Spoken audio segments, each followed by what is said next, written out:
اللہ کے نام سے جو سراسر رحمت ہے، جس کی شفقت ابدی ہے۔ اے اوڑھ لپیٹ کر بیٹھنے والے، رات کو کھڑے رہو مگر تھوڑا، آدھی رات یا اس سے کچھ کم کر لو یا اس پر کچھ بڑھا دو، اور اپنی اس نماز میں قرآن کو ٹھہر ٹھہر کر پڑھو، اس لیے کہ عنقریب ایک بھاری بات کا بوجھ ہم تم پر ڈال دیں گے۔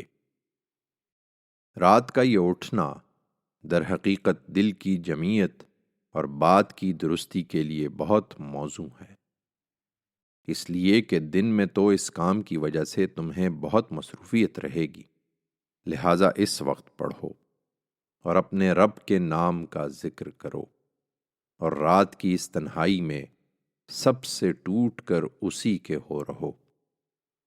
وہ مشرق و مغرب کا مالک ہے، اس کے سوا کوئی الہ نہیں، اس لیے اسی کو اپنا کارساز بناؤ۔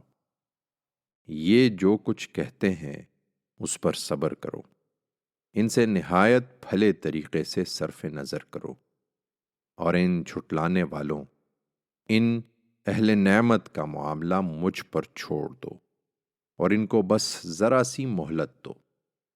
ان کے لیے یقیناً ہمارے پاس بھاری بیڑیاں ہیں اور آگ کا ڈھیر ہے، اور گلے میں پھنستا ہوا کھانا ہے، اور بہت دردناک عذاب بھی۔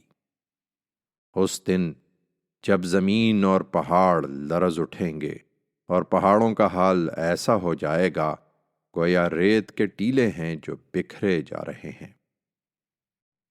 تمہاری طرف اے قریش مکہ، ہم نے اسی طرح ایک رسول تم پر گواہ بنا کر بھیجا ہے جس طرح ہم نے فرعون کی طرف ایک رسول بھیجا تھا۔ پھر فرعون نے اس رسول کی نافرمانی کی تو ہم نے اس کو بڑے وبال میں پکڑ لیا۔ اس لیے اگر تم بھی نہیں مانو گے تو اس دن سے کس طرح بچو گے جو بچوں کو بوڑھا کر دے گا۔ آسمان اس کے بوجھ سے پھٹا پڑ رہا ہے، اور اللہ کا وعدہ شدنی ہے۔ اس میں شبہ نہیں کہ اس سے پہلے یہ ایک یاد دہانی ہے۔ سو جس کا جی چاہے اپنے پروردگار کی طرف جانے کی راہ اختیار کر لے۔ ہم نے اے پیغمبر تم کو حکم دیا تھا کہ رات میں قیام کرو۔ تمہارا پروردگار خوب جانتا ہے کہ تم کبھی 2/3 رات کے قریب، کبھی آدھی رات، اور کبھی 1/3 رات اس کے حضور میں کھڑے رہتے ہو، اور ایک گروہ تمہارے ساتھیوں میں سے بھی۔ لوگوں کی ضرورت کے لحاظ سے اللہ ہی رات اور دن کی تقدیر ٹھہراتا ہے۔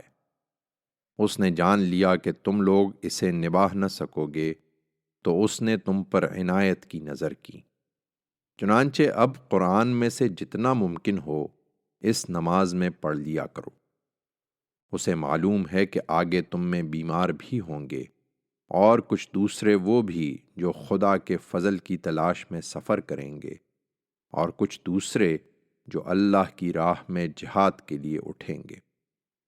اس لیے جتنا ممکن ہو اس میں سے پڑھ لیا کرو، اور اپنے شب و روز میں نماز کا اہتمام رکھو، اور زکوٰۃ دیتے رہو، اور دین و ملت کی ضرورتوں کے لیے اللہ کو قرض دو، اچھا قرض۔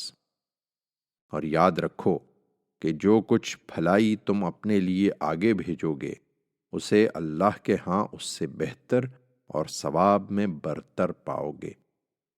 اللہ سے معافی مانگتے رہو، بے شک اللہ غفور و رحیم ہے۔